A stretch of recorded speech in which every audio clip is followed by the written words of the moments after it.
But fundamentally, they're not learning a platform, they're learning how to create a picture and a story. So what are the rows? What are the columns? What's the question that I want to ask? What's the y-axis, x-axis? How am I going to figure out what the insight is? And so we talk about with students developing the what, the so what, and the now what of an insight. So you need a result, you have to interpret it, and then you need to be able to make a recommendation. Welcome, Dr. Ethan Pugh, the director of the Master of Science in Marketing program and a clinical assistant professor at the McCombs School of Business at the University of Texas at Austin. Welcome. We're so happy to have you on a Bowtie Tuesday. How you doing? Doing great. Thanks for having me. I'm excited to be here. Absolutely. I'm really excited to talk to you today because you have been at the front end of a new program, a curriculum that the university has offered called the Masters of Science in Marketing program. Can you explain a little bit about what that program is? Yeah, so the MS Marketing program is a 10-month master's program where students learn about marketing strategy, marketing analytics, how they fit together, developing dual brain marketers that are really able to see both sides. Excellent. And why? What's the need in the market that you guys saw that sort of helped create this concept? Yeah, so the MS Marketing program is really designed around industry needs. So when this program is being put together, the McCombs School went to all the hiring partners and said, what would you be interested in for an MS Marketing program? Here's some things that we're thinking about. And what emerged was that the hiring partner said, if we need someone who's an entry level hire, we'll go to the BBA program and we'll get someone really great from a marketing background that we can grow into lots of roles. And if we need someone who's going to be gunning for the C-suites, we will go to the MBA program and they can manage P&L, they can manage a team of people. And that's really sort of the two spaces that we have. And there are other MS programs where there's kind of a blend of those two, but it doesn't really fit a need. And so the program said, great, well, what need do you have? And they said marketing analytics. And so that turned into an entirely new iteration on the curriculum. Overall, it's 36 credits. 2/3 of the courses and credits are quantitative analytics, where students spend a lot of time thinking about Excel, Python, RStudio, SQL, all of the systems they can leverage where we'll have hundreds of thousands to tens of millions of records. And then in addition to that, they spend a lot of time, the other third of the coursework, thinking about marketing strategy. How can we ask really good questions with that data? And for the most part, many programs will give you lots of training in one or the other, but not really a mix of both. Gotcha. Okay. So question about that. You guys have some pretty impressive stats. I think I understand that your program so far has placed students in 110 different companies across the country and maybe even beyond. Is that right? Yes. That's wonderful. And then one of the things I've heard you say in the past is the most important platform to teach the students are the ones that the future employer is going to use, which I loved. How do you prepare the students for a landscape of the tools when they're changing faster than the curriculum can? And I know we've talked about the whole AI part of this. So I'm curious, how are you guys able to keep up or at least be thinking ahead like that when it's changing so fast? Yeah, so the program is platform agnostic, with the exception that you have to know Excel. This is just the sort of basics of everything in business. The lingua franca of business is going to have an Excel CSV file somewhere. So knowing that students need to understand this sort of rectangular data and how all of these are going to connect, those building blocks will set you up to work in lots of different platforms. We make sure the students have exposure to RStudio, Python, SQL. They get a chance to do data visualization in Tableau, and then we've added Microsoft Power BI as an extra platform so that they can get a second bite at thinking through data visualization. But fundamentally, they're not learning a platform, they're learning how to create a picture and a story. So what are the rows? What are the columns? What's the question that I want to ask? What's the y-axis, x-axis? How am I going to figure out what the insight is? And so we talk about with students developing the what, the so what, and the now what of an insight. So you need a result, you have to interpret it, and then you need to be able to make a recommendation. All of that can happen in any platform. So what you really need to be able to do is think about the important question, which is where that strategy component is really important, and then how to turn that into a data or analytics question, which requires you to understand data structures and how things are going to expand and summarize and fold and unfold. Very interesting. And I know we have talked about the AI component of all of this and how that's changing the way people are working in the industry. Talk to me a little bit about how the program is bringing AI in or discussing it in terms of curriculum updates and changes. Yeah, so the plan so far has been that AI gets embedded across the curriculum. We do have currently one course, AI in marketing, this really big umbrella AI, where it's introduction to machine learning topics and thinking about some data mining and also custom tuning LLMs and some things that are really, sort of getting under the hood, not just the prompt engineering. Thinking back a couple of decades at this point, no one would have said, let's have an entire course on how to conduct a Google search. You would have lots of things you were thinking about in terms of, digital marketing and SEO and SEM, and then that could be an entire strategy and analytics and data component that all fits together. But I think that we've seen a few shifts even in the past 6 months where we want to really give students skills around how to get the most out of these AI platforms. And to be entirely honest, the vocabulary and sort of thinking around this is still developing. So one concept that I've been meeting with faculty just this past week to talk through are sort of using AI for decision skills. So what is my problem? What data do I have? How can I build out sort of some test cases or try to see around some corners, but that it's focused on using your AI system, tool, whatever you prefer, to really think about how to do some interrogation types of things.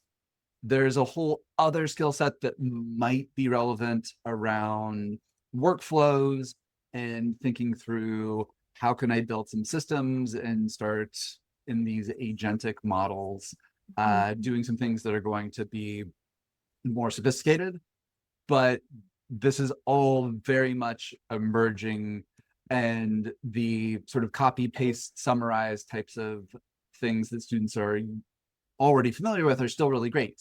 But even if it's going to write the code for you, you need to be able to give it clear instructions that say, here's what I want my table to look like, or I want to perform this particular type of regression analysis using this set of variables, and I want to account for these components. And you can have more of a data conversation, but you still need to understand what all the mechanics are doing and have an intuition in order to do that, because otherwise you're just asking your AI platform to do the work and thinking for you. But that's where we really need to train students, is how to think so that they can get the most out of all of the tools that they're going to use.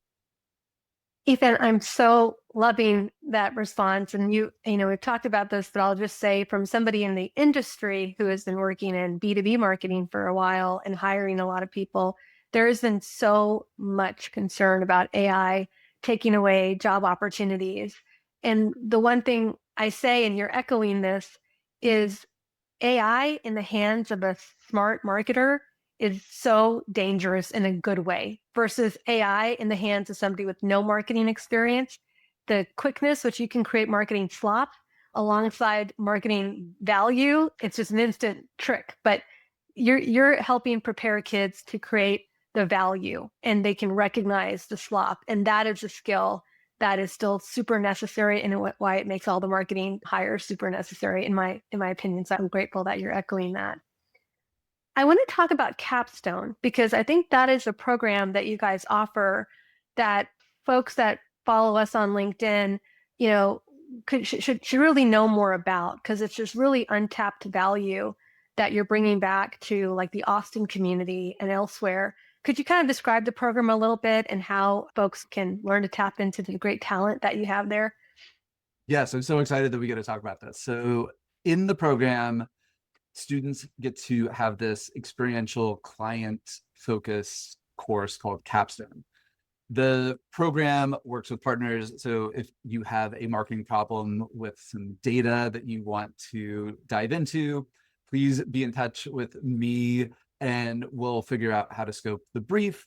But the gist of it is that we want students to dive into some data analytics. It should be a substantive problem, something that can be sort of back burner that you're wanting a team to dive into, but you just haven't had the chance to dedicate resources to. This is where a Capstone team with smart and ambitious MSM students can be really valuable.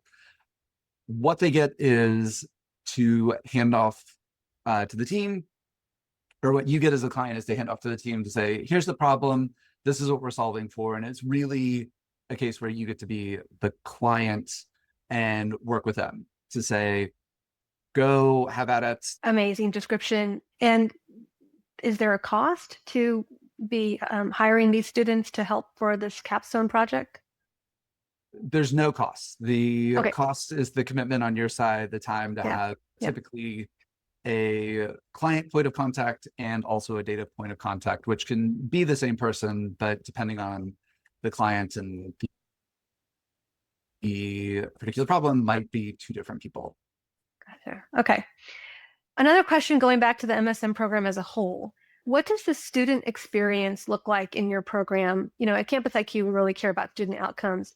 So, beyond the classroom, how does the environment, the campus, the physical space factor into your curriculum design?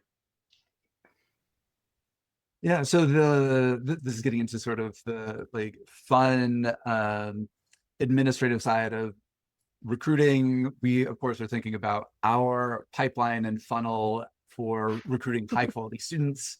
The thing that we focus on from the MS programs as a whole is that we want to fill every cohort with high quality students, and we would fill up to whatever our room capacity is for the largest room on campus, because that's the point where we hit a limit that we're not able to add another seat because every seat is filled. When we're thinking about the recruiting side, the dean's office, of course, wants us to have as many students as possible, but there's a very clear focus on quality. The long-term reputation of McCombs and of the talent pool that we're developing is really the first thing that we're thinking about. On my side, I like to think about students as the product, and that all of our industry partners are the customers that want to come and source from the talent pool that we're developing. So there's lots of considerations around industry needs. In terms of one of your questions earlier for keeping things on the cutting edge, because it's a 10-month program, we're able to change the curriculum every single cycle. We don't have horizons of students that need to graduate because they finish in May, and we'll be able to make some updates. So we may have a couple of new AI courses or workshops or other things that are really flexible and filling all the spaces to give students lots of skills.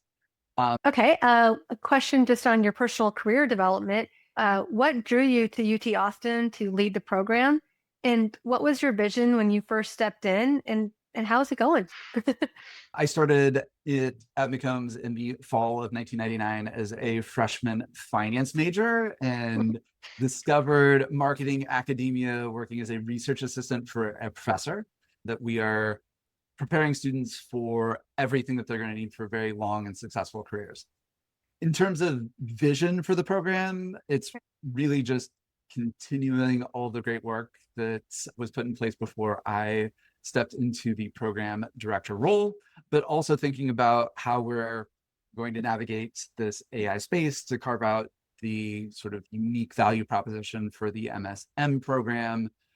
Certainly, business analytics and other programs are trying to figure out how they're going to adapt with all of the AI tools. And I think that the MS marketing program actually has a whole lot of opportunity to really lean into analytics and AI, because the strategy component becomes more critical to success than just the sort of high octane analytics. So all this is exciting, but it's really fun to work with students, to work with industry partners, and get them out into the world and doing great things. Excellent. Gosh, Ethan, it was wonderful to chat with you today, to learn about some of these great programs that are being created across the country, helping so many students get better prepared for the workforce as it's changing. One of the best lines I've heard in marketing with all the technology changes is like, it's March today, right? You don't want to be marketing like it's January, because that's how fast it's moving, like 2 months behind, Thank you, Ethan, for the time today, and appreciate you being part of our Bowtie Tuesday. Yeah, thanks for having me. This is great.